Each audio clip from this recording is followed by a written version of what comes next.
Voy a tratar en estos 10 minutos de llevar a una visión práctica de qué es lo que sucedió con los pacientes que operamos de urgencia en el periodo de nuestra pandemia, en especial en nuestra urgencia.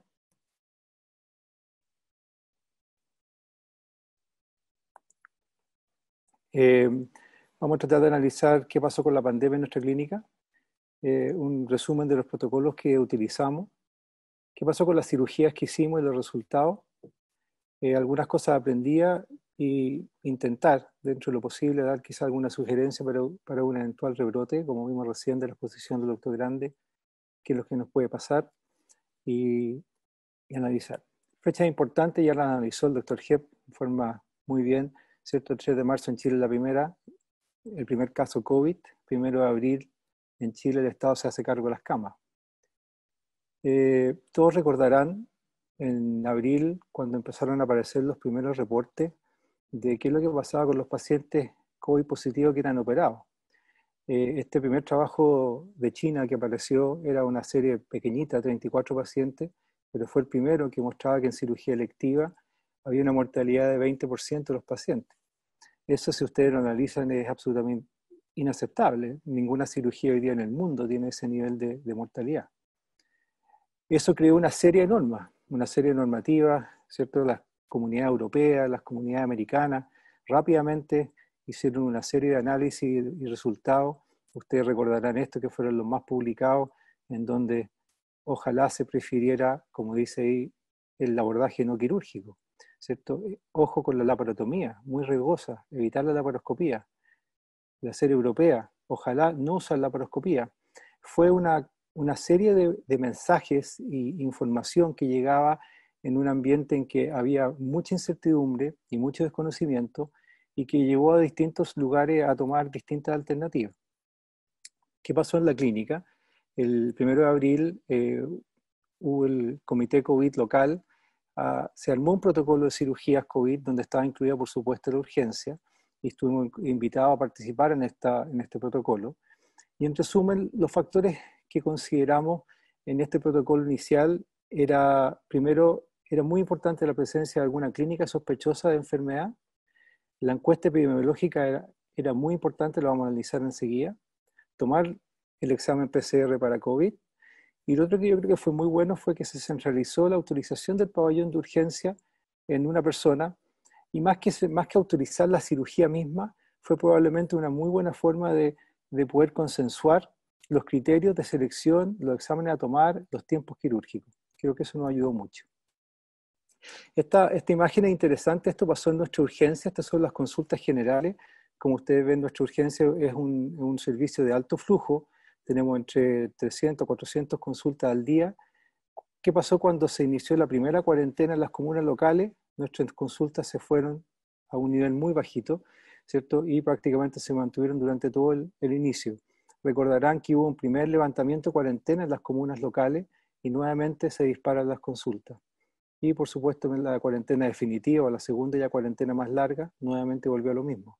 Esto es interesante porque esto refleja lo que pasa en la gran mayoría de la urgencia y lo que nos puede pasar al futuro y sirve para programación de personal y algunos recursos. La clínica no estuvo ausente de los pacientes COVID. Miren aquí marzo, abril, mayo. Aquí tuvimos una mini ola, ¿cierto? Que pensábamos que venía la ola en fines de marzo y después tuvimos este relajo donde se intentó incluso levantar inicialmente la cuarentena y ahí tuvimos, ¿cierto? La ola que ha tenido Chile y esperemos que no tengamos otra. Llegamos cerca de los 200 hospitalizados COVID en nuestra clínica.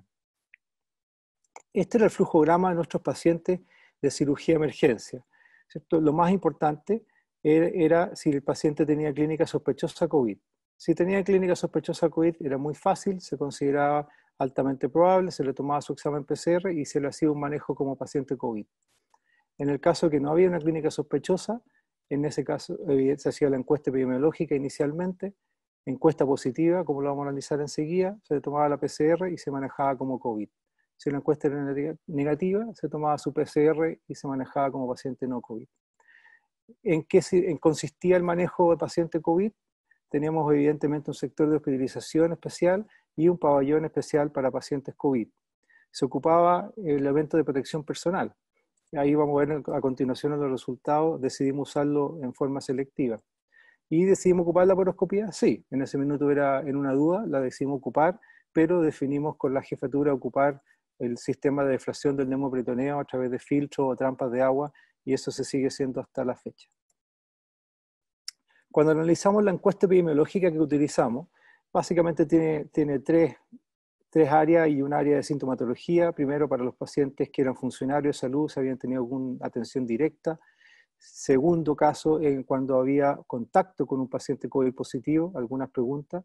Tercero, en ese minuto era importantísimo lo de los viajes, ¿cierto? Así que también había, evidentemente, una pregunta de los viajes. Y finalmente, la cuarta y probablemente pregunta más difícil era si había presentado algún síntoma en relación al COVID, pero aquí se confundía en algunas ocasiones fiebre, evidentemente dificultad respiratoria, dolor muscular, incluso diarrea. Entonces pacientes con patología quirúrgica abdominal de repente tenían esta y había que hacer una diferenciación. Esto es importante considerarlo para sus futuras encuestas, pero fue de mucha utilidad. ¿Qué pasó entonces en nuestra cirugía de urgencia? Analicé el periodo de 1 de marzo a 31 de julio, estos 4 meses, para poder compararlo con años anteriores, y este fue el periodo principal de nuestra pandemia inicial, ¿cierto? Tuvimos 244 cirugías de emergencia. Nuestro equipo son 11 cirujanos staff, que son los que hacen la cirugía, y tenemos un pool de 18 cirujanos que consideran la ayudantía, y estos 29 cirujanos fueron los que fueron medidos en el tiempo para ver el tema de su contagio. ¿Qué pasó con la cirugía en los últimos 5 años? Vemos que 2016 hasta el 2018 veníamos en un número, esto vuelvo a insistir, de marzo a julio, son los 4 meses, tenemos un periodo, veníamos estable. El año 2019 tuvo una baja de un porcentaje de pacientes, y este año también bajó en forma casi un 16% en relación al año anterior.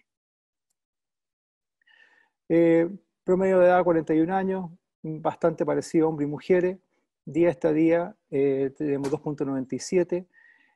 Al hacer un análisis de compararlo con el año pasado, pensando en qué pasaba con la estadía en relación a tratar de dar un alta precoz, vimos que el 2019 en apendicitis aguda teníamos 1.84 días de estadía, y este año efectivamente fue una alta más acelerada, 1.45 días, lo que no pasó en la patología vesicular, que son las dos patologías más frecuentes.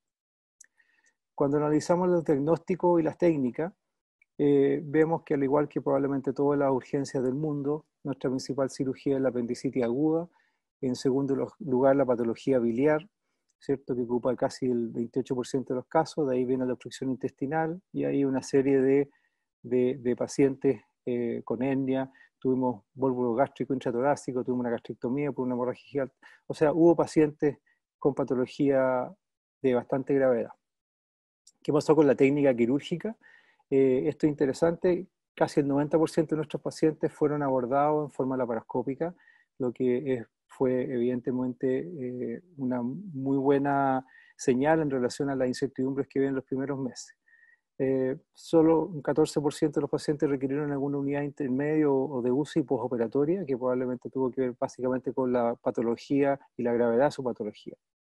Nuestro nivel de complicaciones, 6,1% de nuestros pacientes tuvieron alguna complicación quirúrgica o médica. Eso está dentro de la estadística chilena y mundiales bastante bien. Y tuvimos mortalidad, tuvimos 2 pacientes.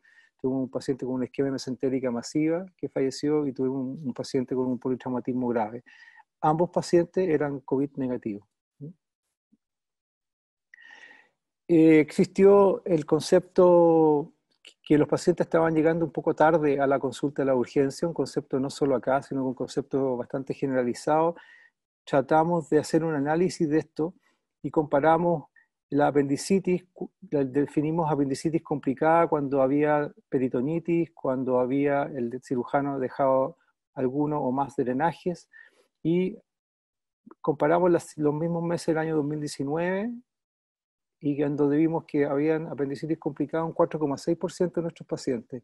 Y el mismo periodo de este año, la verdad es que sí hubo un ascenso, y tuvimos casi cercano al doble de los pacientes con algún grado de apendicitis complicada. Y cuando lo llevamos al tema de la vesícula biliar, vemos también lo mismo. Vimos que consideramos vesícula complicada cuando el paciente tenía o coledocolitiácido o fue además sometido a un IRCP, tuvo colangitis o pancreatitis. Cuando estaban relacionados con este diagnóstico, el 2019 era cercano al 10% y este año cercano al 15%. O sea, aparentemente, no sé si llegaban más tarde, pero aparentemente llegaban un poco más complicados. ¿Y qué pasó con nuestros pacientes en relación a la encuesta y a la PCR? De los pacientes que llegaron, aquí está el tema de la encuesta, dice no aplicada porque esto fue durante el mes de marzo, los 50 pacientes que se operaron en marzo en que no aplicamos ninguno de estos dos tests. ¿Ya? La encuesta fue positiva en 182 pacientes y positiva, perdón, en solo 12 pacientes. ¿Ya? De estos 12 pacientes, evidentemente se consideraron como pacientes positivos y se ocupó equipo de protección personal pensando en COVID. Y de estos 12 pacientes que ocupamos, finalmente solo se logró confirmar en uno de estos pacientes que sí efectivamente fue COVID positivo. ¿Ya? De la PCR tomada, aquí están los mismos 50 pacientes de marzo, se tomaron 196 exámenes de ingreso, y de esto lo interesante es que casi la totalidad de los pacientes resultó COVID-PCR negativo. Solo 2 pacientes tuvieron PCR positiva. Y esas pacientes coincidieron que fueron pacientes con colestitis aguda y en la conversación y el análisis en el equipo médico se manejaron en forma médica, no se llevaron a pabellón dado la positividad de su examen. Y ambos evolucionaron bien, tuvieron algunos días en la clínica y se fueron a su casa para operarse en forma diferida y no tuvieron complicaciones. De los pacientes que se hicieron el COVID, ya, la prueba de COVID, analizamos si el cirujano esperó el resultado del COVID antes de llevarlo a pabellón o no a pabellón. Y en el 66% de los casos el cirujano no esperó el resultado del COVID y le llevó a pabellón igual solo con el resultado de la encuesta. Y principalmente las razones, dio una decisión del cirujano, ya sea porque la encuesta fue negativa, que fue el principal, y porque era una emergencia real y había que subirlo rápidamente a pabellón, ¿cierto? Ya sea porque ya tenía encuesta positiva y lo iba a tomar como COVID positivo, y algunos que venían con anticuerpos. ¿Qué pasó con los pacientes a un poco más a largo plazo? Si al seguirlo a 30 días, hemos logrado seguir a 148 pacientes de nuestros 244 operados, y de estos pacientes, al hacer la averiguación clínica si hicieron el COVID postoperatorio, el 98,6% no hizo una infección COVID en el postoperatorio. Y solo 2 hemos constatado que han hecho el COVID postoperatorio. Uno que lo hizo el día 5, que fue una apendicitis, que ya estaba en su casa, ¿ya? Y empezó con fiebre y efectivamente fue un COVID, evolucionó en forma leve y no tuvo problema.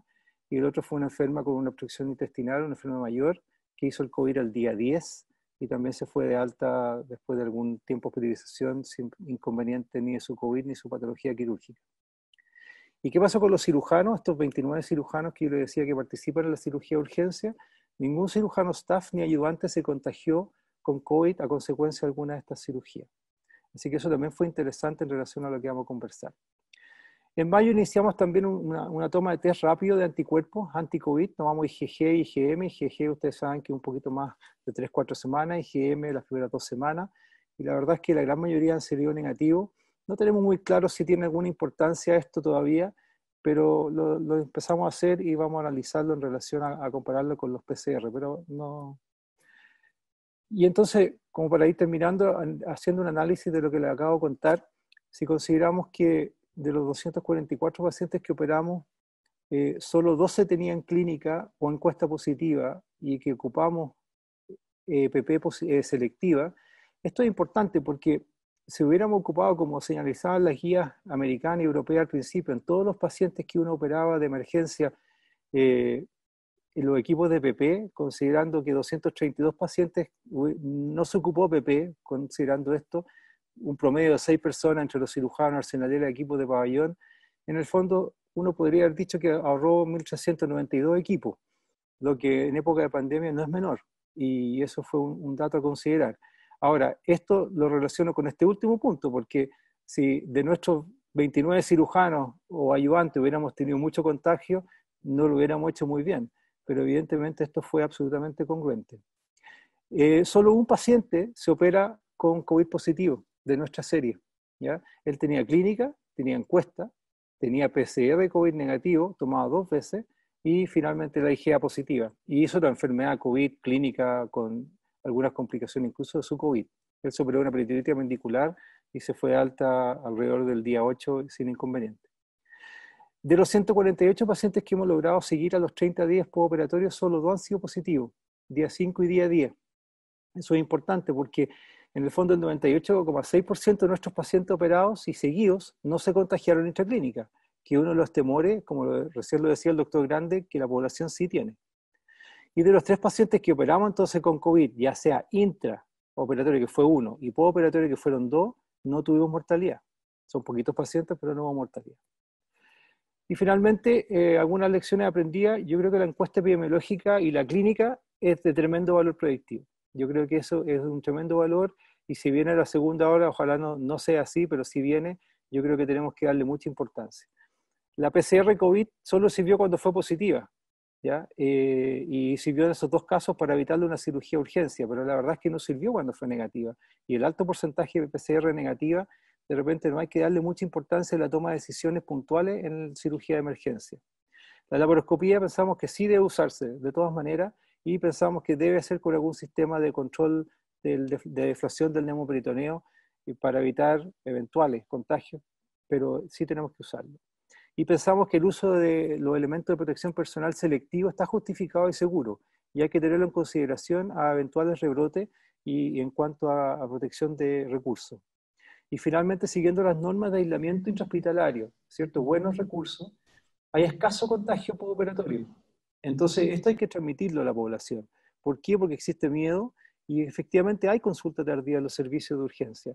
Entonces, si lo podemos transmitir, que en nuestras clínicas y hospitales, los pacientes que se operan de cirugía de emergencia en épocas de la más alta pandemia, que tuvimos aquí 200 hospitalizados, no hubo contagio postoperatorio, y yo creo que eso tenemos la obligación de transmitirlo para evitar un miedo innecesario. Eso es, doctor Benavides, lo que yo quería contarles.